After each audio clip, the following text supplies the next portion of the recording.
Hello guys. मैं रितेश सिंह बोल रहा हूँ और आपको मैं अपने रियल लाइफ इंसिडेंट के बारे में बताऊँगा जो मेरी लाइफ से बहुत बेस्ड है। अम, ये एक तरह की हॉरर स्टोरी ही है, बेसिकली हॉरर स्टोरी है। तो मैं अपनी लाइफ के हॉरर स्टोरी के बारे में आपको बताऊँगा जो मेरे साथ घटा था। अब ज़्यादा मैं आप सबका टाइम नहीं लूँगा। हॉरर स्टोरी है बेसिकली, और ये मेरी लाइफ का एक ऐसा इंसिडेंट था। हालांकि बहुत इंसिडेंट है, लेकिन ये इंसिडेंट जो था ना, अ, मैं शुरुआत इससे इसलिए करना चाहता हूँ क्योंकि ये मेरी फर्स्ट वीडियो है, जैसे आप सबको पता है। अ, आपको इसके बाद से अब रेगुलर मैं कोशिश करूँगा कि आप सबको रेगुलर वीडियोस आए मेरी। बट ठीक है, मैं ट्राई करूँगा क्योंकि मेरी फर्स्ट वीडियो, तो आप प्लीज़ सपोर्ट करिएगा गाइस, ताकि मैं आप सबके अ, अपनी लाइफ के इंसिडेंट या फिर बाकियों के लाइफ के हॉरर इंसिडेंट्स आपसे शेयर कर सकूं, ताकि आप बोर ना फील हो। क्योंकि हॉरर स्टोरी सुनने का फ़ायदा ये होता है कि आप थोड़े से आपके नर्वस सिस्टम जो होता है ना, वो थोड़ा सा एक्टिव हो जाता है इस चीज़ को लेकर। तो वो चीज़ बड़ी अच्छी होती है कि आप एक्टिव हो रहे हो उस मोड में।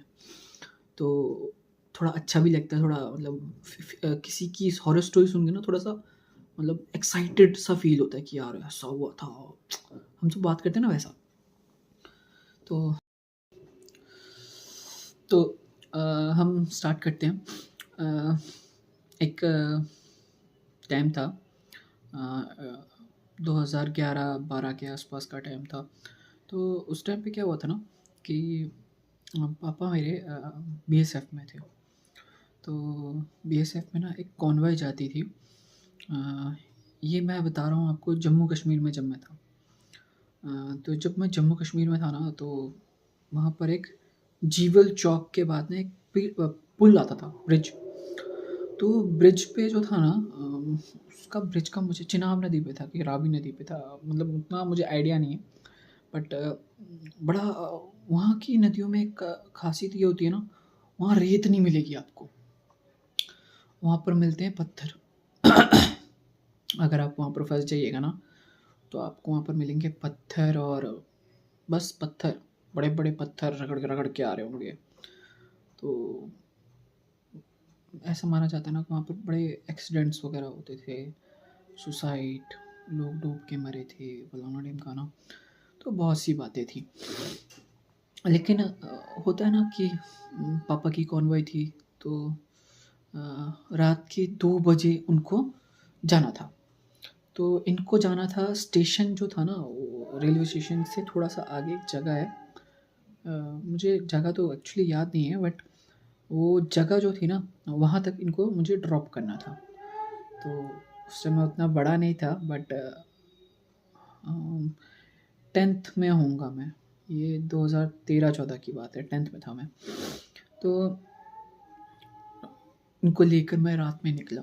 ठीक है, रात में लेके निकला तो साथ में गया, ठंडी का मौसम था, तो जैकेट वैकेट पहन के, वहाँ पर ठंड भी अच्छी खासी पड़ती है जम्मू कश्मीर में। तो मैं इनको लेकर गया। अ, यहाँ से जाते वक्त तो उतना कुछ फील नहीं हुआ, लेकिन जब मैं वहाँ से आ रहा था ना, तो मैंने पापा को ड्रॉप किया वहाँ पर अपनी लोकेशन पे उनके। फिर उनको जाना था तो जो वो चले गए, लेकिन फिर मैं उनको ड्रॉप करके आ रहा था। उस टाइम अराउंड अराउंड 3-3:30 बजे का टाइम था, और इतनी ठंड थी और हवा चल रही थी। होता है ना हवा चलना, वो ऐसा मतलब। और फिर हम उससे जब ब्रिज से क्रॉस करने लगे ना, तब तब मुझे फील हुआ कि कोई मेरी बैक सीट पे आके बैठ गया है। और उस टाइम पे ना ऐसा लगा कि जैसे कोई आपकी, आदमी कैसे बैठता है आपकी बैक सीट पे, कोई आदमी बैठता है तो आपको फील हो जाता है हैवी आदमी। तो मुझे एकदम से फील हुआ कि कोई मेरी गाड़ी के पीछे आके बैठ गया। जैकेट मैंने पहना हुआ था, तो होता है ना कि इतनी रात को चलती गाड़ी में कौन बैठेगा भाई। सिंपली आपके दिमाग में स्ट्राइक कर जाएगा कुछ गलत हो रहा है। फिर स्पीड मेरी बाइक की थी 20-25 यही थी। मैं तेज़ नहीं भगा रहा था कि ठंड थी तो उतना कोई स्पीड में भगा नहीं रहा था। हेलमेट पहना हुआ था मैंने। जैकेट मेरी दबने लगी अंदर से, और जैकेट कैसे दबने लगी आपको मैं बताता हूँ कि कैसे आपको पीछे से कोई ऐसे पकड़ता है ना, ऐसे ऐसे ऐसे ऐसे ऐसे, तो वैसे मेरी जैकेट दबने लगी। तब वो जैकेट दबते दबते क्या हुआ ना कि मैंने कोई रिएक्शन नहीं दिया। मतलब बिल्कुल भी रिएक्शन नहीं दिया। मेरे को मतलब अंदर से फीलिंग आ गई थी कुछ तो अनहोनी हो रही है, और पूरी तरह से मेरी बॉडी एकदम होता है ना, एकदम सुन्न सी हो गई। बिल्कुल फील नहीं हो रहा है। बस इतना समझ आ रहा है कोई मेरी जैकेट दबा रहा है। अब मेरी जैकेट दबते जा रही है, दबते जा रही है, और मैं अंदर से अब डर के मारे पीछे मुंह घुमा के देख भी नहीं सकता कि मेरे साथ एक्चुअली हो क्या रहा है। अब पीछे घुमाने का मतलब था कि भाई मैं जो स्पिरिट कह सकते हो या भूत कह सकते हो, जो भी, उसको ये नहीं फील कराना चाहता था कि मैं जान गया हूँ कि वो मेरे पीछे बैठ गया। ऐसे हमारे कहते हैं ना, मम्मी पापा या दादा दादी कहते थे कि पता लग जाने के बाद भी फील मत कराओ कि तुम्हें पता चल चुका है कि कोई अनहोनी है तुम्हारे साथ। तो मैंने भी वही किया। मैंने ज़्यादा रिएक्शन नहीं दिया, बट मन के अंदर चल रहा था, जय हनुमान ज्ञान गुण सागर, जय कपी सिद्धि लोक उजागर। हनुमान चालीसा मेरे को मतलब याद थी, क्योंकि मैं मंगलवार में, या मतलब मंगलवार को हमेशा पढ़ता हूँ अपना हनुमान चालीसा, तो मुझे कंठस्थ याद है वो। तो हनुमान चालीसा पढ़ रहा हूँ तो दिमाग में एक चीज़ थी कि जैसे ही ब्रिज क्रॉस होगा ना, तो वहाँ एक छोटा सा मंदिर है। थोड़ा सा दूर जाके छोटा सा एक मंदिर है। तो गाड़ी चल रही है मतलब 20-25 स्पीड पे, और जैकेट टाइट होते जा रही है, और आपके कान के पास से, मेरे इस कान के पास से, राइट कान के पास से आवाज़ आ रही है, जैसे कोई लंबी सांस नहीं लेता, लंबी सांस लेके छोड़ता है, सेम वैसी। कैसे कोई आदमी लंबी सांस लेके छोड़ता है, वैसी मेरे को पूरी फीलिंग आ रही है।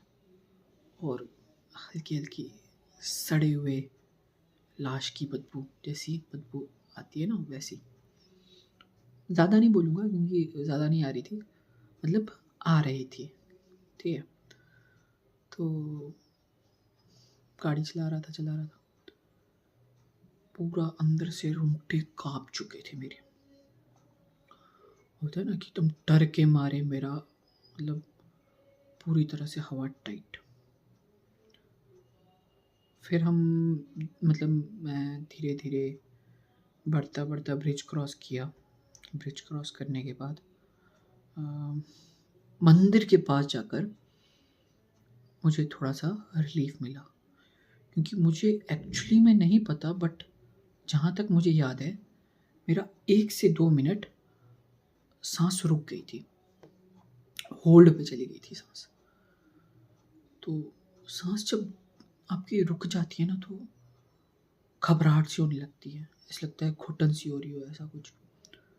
तो फाइनली वो मंदिर आया, तो मुझे राहत की सांस मिली कि फाइनली मैं क्रॉस कर गया। बट अंदर से अंदर डर था।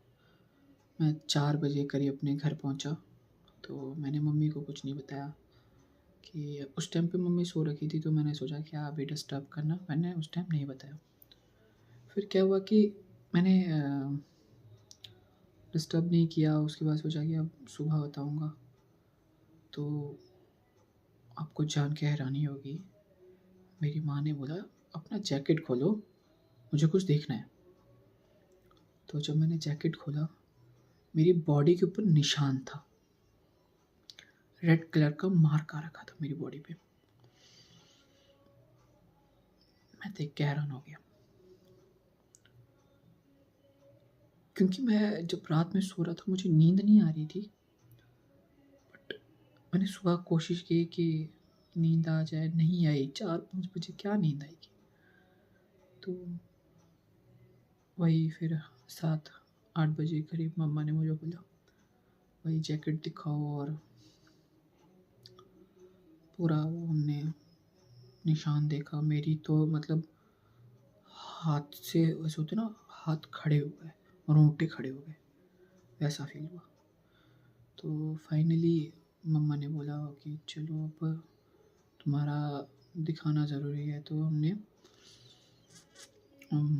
मतलब वहीं पे एक पंडित जी थे हमारे, तो उन्होंने वही पूजा वूजा की। थोड़ा होता है ना, अब डर हो जाता है तो फैमिली वाले भी आपकी सुरक्षा के लिए कुछ ना कुछ तो कराते ही कराते हैं। तो वही पूजा कराई, झाड़ फूँक कराया थोड़ा सा, तो वही है। लेकिन फिर मेरे को एक माला दी गई जो मैं पहनता था। ये तो अलग है, ये चीन है वो, हालांकि वो माला उतर चुकी है। बट वो इंसिडेंट मुझे मेरा फर्स्ट टाइम का लाइफ का इंसिडेंट था जिसमें मैं बहुत ज़्यादा डर गया था। वो मैंने मेरी लाइफ का ऐसा एक्सपीरियंस था ना कि मैंने फर्स्ट टाइम किसी भूत को एक्सपीरियंस किया। कि होता है ना, अगर उस टाइम मेरे को लगा मेरा कोई गलत डिसीजन, मैं ख़त्म।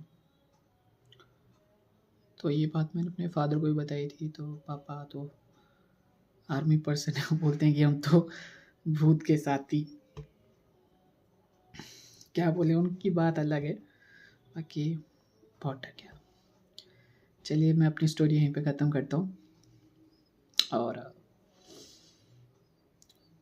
कोशिश करूँगा कि आपके लिए रेगुलर वीडियोस लाऊँ। प्लीज़ मुझे सपोर्ट करिए गाइस, कि क्योंकि मेरे पास अर्निंग वगैरह नहीं है अभी कुछ भी। तो मैं सोच रहा हूँ, यूट्यूब मैंने फर्स्ट टाइम ये वीडियो बनाई है तो कुछ अर्निंग्स आएँ यूट्यूब से। तो प्लीज़ सपोर्ट करिए मैम लोग, प्लीज़ सपोर्ट, और सपोर्ट की ज़रूरत है। Thank you. और शेयर करिए, लाइक एंड कमेंट करिए, एंड प्लीज़ सब्सक्राइब ज़रूर करिएगा। थैंक यू सो मच मेरी पॉडकास्ट तो नहीं बोलेंगे, मेरी स्टोरी सुनने के लिए, जो मेरी अपनी रियल लाइफ बेस्ड थी। तो थैंक यू सो मच।